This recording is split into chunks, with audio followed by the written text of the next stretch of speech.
Need to be joking. All in favor? Opposed, motion carries. Harbor personnel, one retirement, one resignation. New hire, one full-time, one part-time.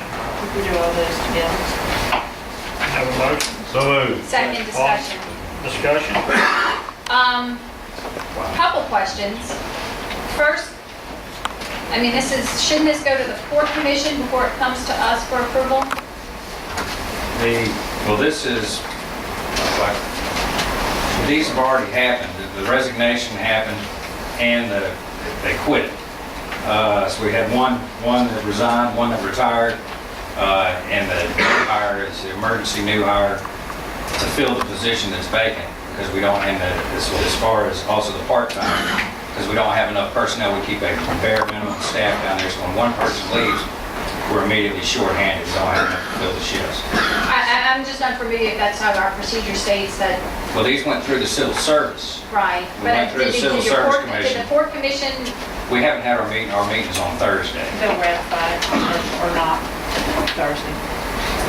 but if we have approved it, Well, if they don't approve it, it doesn't happen. so this is on their agenda for Thursday, the same hires, resignation? Correct. Let's just postpone this after that. Well, you're talking about trying to keep your harbor open.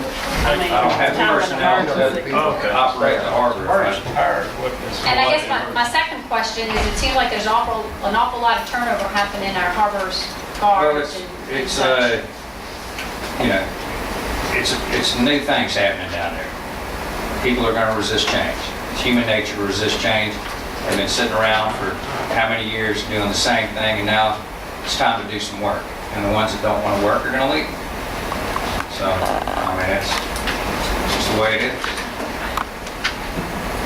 Well, I've already heard some comments about the professionalism that's already, the standards that are taking place over there, so I think you're doing a good job, Mike. Thank you. Yeah, I'm not doubting it, I'm just asking. It just seems like all of a sudden we're getting a That lot was of... a lot of it had to do with the shift change. Shift It was a shift change where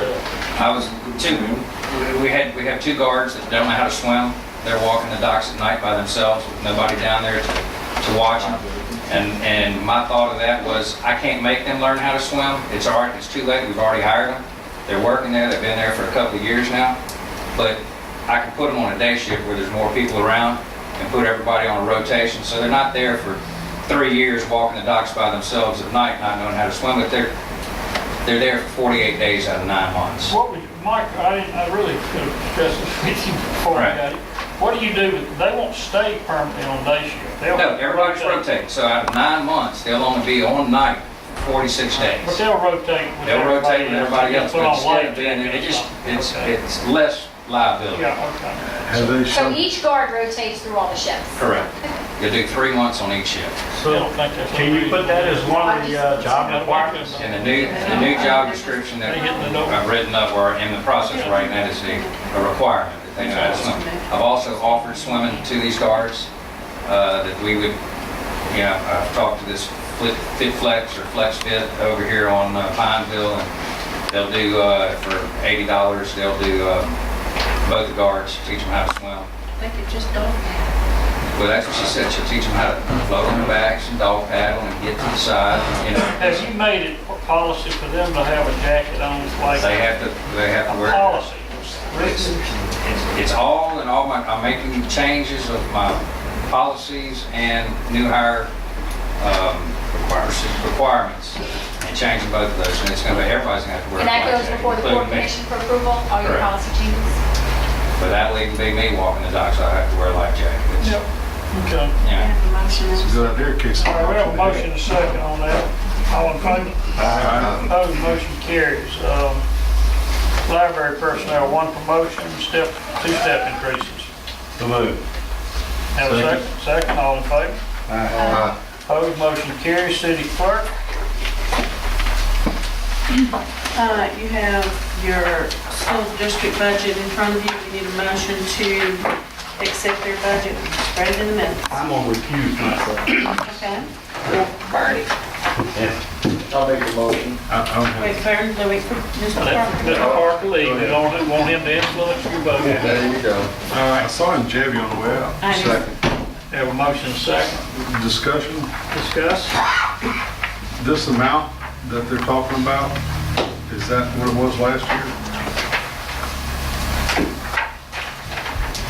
Sure not. I haven't had a chance to look at it, I don't know. I just got it Friday. Really telling us. I can tell you what they do. I don't know what the amount was last year, and I can't call the number right now, but I can tell you what the normal thing is. The state law allows the budget to increase by up to 4% each year. And the reason it's written like that is in normal, typical times, you know, there's growth in the taxing district. New houses are built, maybe new businesses are located. If you don't increase anybody's taxes, hopefully then you've got new buildings that are being taxed next year. And so you have growth. You have more money next year than you had this year, and you didn't raise anybody's taxes. So state law says you can allow up to 4% growth in your budget without anything. In other words, the school district says we're going to increase by up to 4%. They send it to you. You have no discretion. They don't have to do anything. They usually increase their budget by that 4% because if they don't, if they hold their budget at the same number they had last year, if they get lucky and there is 3 or 4% growth, they can't spend that money. And so they usually grow their budget in anticipation, or maybe with fingers crossed, looking for new growth. So, Leonard, I doubt it's the same number from last year, just in contemplation of hopefully some new growth. I have another question. On some of these, it says, in order to fund a shortfall in ad valorem tax collections on behalf of the district. What does that mean? Does that mean that they didn't collect the money that was coming to them? No. So these people are in default of their taxes? No, not necessarily. I mean, you remember there was all that talk about how they weren't getting the money they were supposed to be getting? They found out what a lot of that was. When the tax rolls are originally struck by the tax assessor, let's say, long as you got $10 million worth of property, well, the school district makes a budget based on $10 million, whatever they've gotten in the district. What a lot of people didn't know, and what there is no mechanism in place to deal with, is after the tax assessor says you got $10 million, over the next few months, citizens, property owners, go to the Board of Supervisors and they appeal their assessment. They say, hey, you said I'm worth $300,000, I'm not, I'm worth $200,000. You got me wrong here. And routinely, a lot of people get their taxes changed.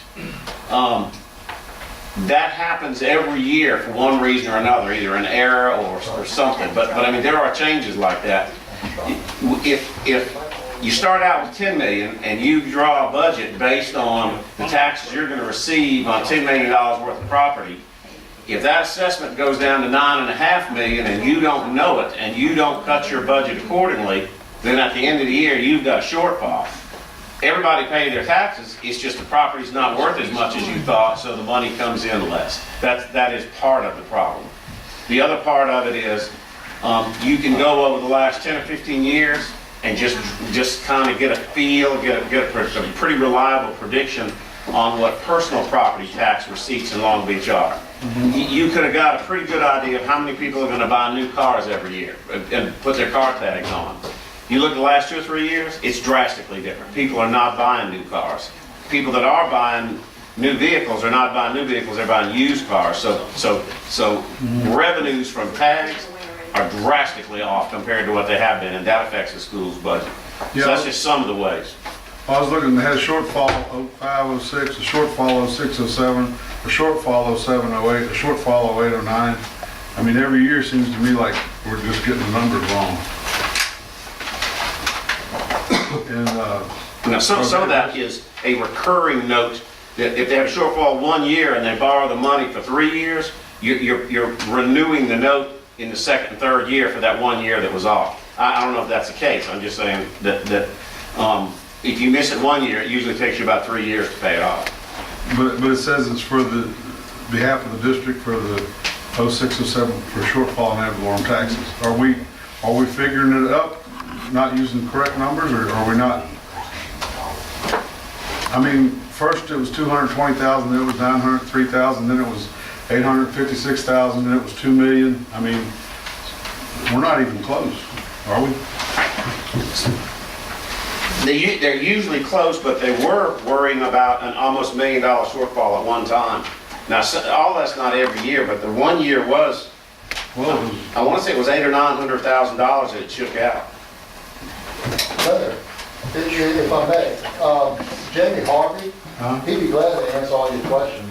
well, I mean, this was put before me to approve it and I'm seeing a shortfall and Well, you got it. Well, You don't have to, you're not approving it, you're just acknowledging that you got we it. just did Oh, okay. Yeah, it's been approved, it's done. They had, I tell you another problem they had, Leonard, another problem was the state, this may be more information than you want, but the state gives the school district an amount of money.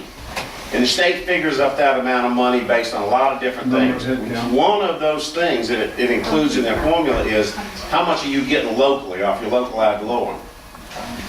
Well, we get this estimate based on $10 million, like I was telling you about. So the state says, well, if you're going to get taxes based on $10 million, we'll figure out how much we owe you. Well, when it turns out we don't have $10 million, we have $9 million worth of property. So we're going to receive less ad valorem taxes. Well, that's one problem right there. But another problem is the state thinks we're getting it on 10 million, so the state's giving us less money too. So not only do you get lower tax collections from your local residents, you get lower money from the state because they thought you were going to get more than you were. So there's 3 or 4 components that add into making that such a difficult problem for them. I understand Kind that. of like the whole picture that we live with right now. Katrina, Right. high insurance, Well, I understand that. economy in the tank, and now oil spill. I mean, if it happens 1 or 2 years, I'd start figuring it, the other way a little bit. Allow. But if we're just here to acknowledge that we got it, I got it. Okay, we have a motion second. All in favor? All in favor? Opposed, motion You carried. get Mr. Parker back in here now. Mr. Parker, come back How in. about there, they do it out there. They went off, we finished the adjourned. Oh, Bernie, have a motion to adjourn? Okay, let's see. We need a motion to acknowledge the revenue expense report, reports. July 20, 2010. Second discussion. All right, We are just about at almost the end of our fiscal year, and I was just looking at some of the numbers, line item by line item, then I decided to go to total numbers, and there's just some of our line items that are way off, either overspent or underspent. And are we going to correct that and do better estimated in our next year budget that we don't have? Actually, what we're going to do, when you see those things, for instance, and I'm just going to use the fire department as an example, their budget is showing that they're like 200 and something% or way over on their budget. But what happened is they got a grant. Yeah. We have to I just adjust, looked at general fund. I didn't look at farm. we have to adjust the revenue side to compensate for those. Unfortunately, this computer system that we have right now, you only want to amend that budget one time and you don't ever want to have to touch it again. And so what we'll do is we'll have budget amendments to correct those numbers at the second meeting in September so we can get as close to actual on what it's done. But unless they've gone over on their category, their bottom line, we don't even have to mess with that.